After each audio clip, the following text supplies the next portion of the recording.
Now let's talk about enterprise risk management, or what we also refer as ERM. So ERM is defined as the process to manage all pertaining risk centrally within an organization. So basically what used to happen is they used to have different windows for different risks. So investment risk was managed by treasury. The insurance risk was managed by actuaries. The credit risk was managed by corporate office. And there was no connection between risk management of these three departments. And hence, there is a requirement that there is one office in the middle which is responsible for managing the risk managed by all of these organizations. So the objective of ERM is to centrally manage all sort of risk faced by an organization. It is a highly integrative way to implement risk management at an enterprise level and to avoid silos at the departmental level.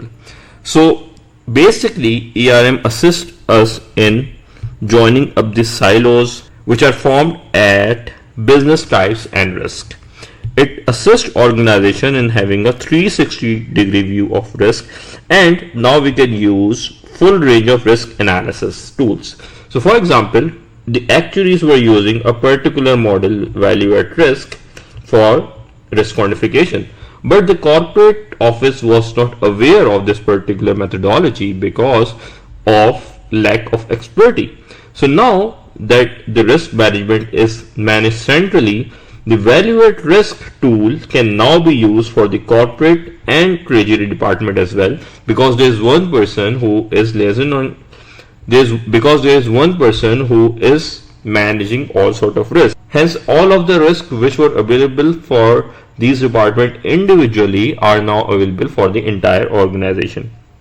Another aspect of ERM is that it talks about building the risk culture. So ERM, and in essence risk management, is more about people. So you can build systems, you can build models, but you can not implement those methodologies without convincing your people to actually implement those practices. Another critical aspect is how do we communicate your methodologies to the staff.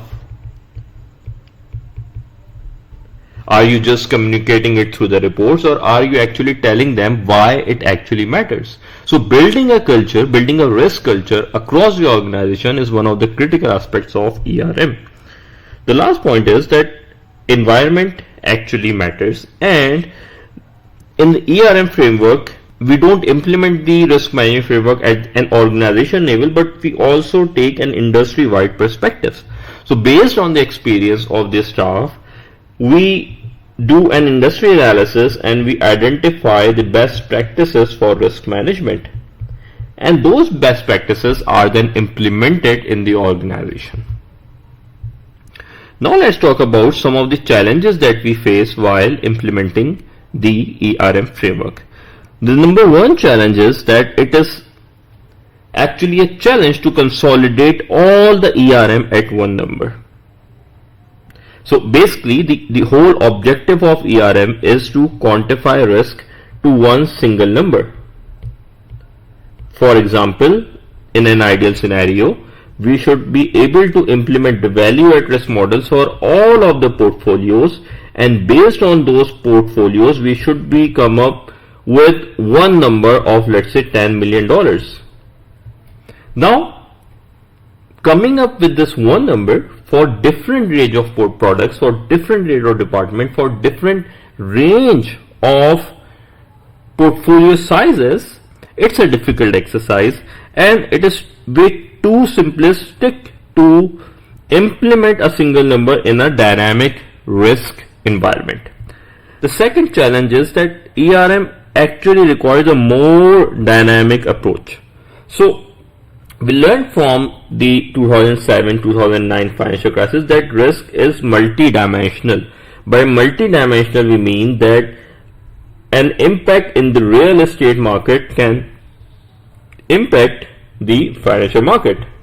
And the financial market has a tendency of disrupting the overall economy.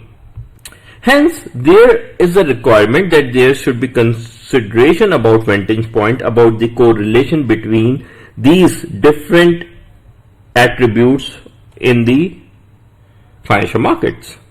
And a proper application of this ERM framework requires both statistical analysis and informed judgment on the part of risk managers. So basically, you are not just required to implement a value at risk model. You should also consider what sort of judgment which goes there, what sort of assumptions which are violated, what sort of limits that should be placed in order to implement the ERM in its truest sense. Let's recall some of the goals of ERM. The number one goal is to identify and implement and manage risk at a company-wide risk. So the idea is to integrate risk planning into strategic business planning. If the risk management process is not linked with action and you just identified the limits, but these limits are not placed in the strategic planning of the bank, that the exercise is not worth it. The second goal is to holistically manage the ERM or risk management framework. So you have to identify all the company-wide specific risks and then integrate risk planning into strategic business planning.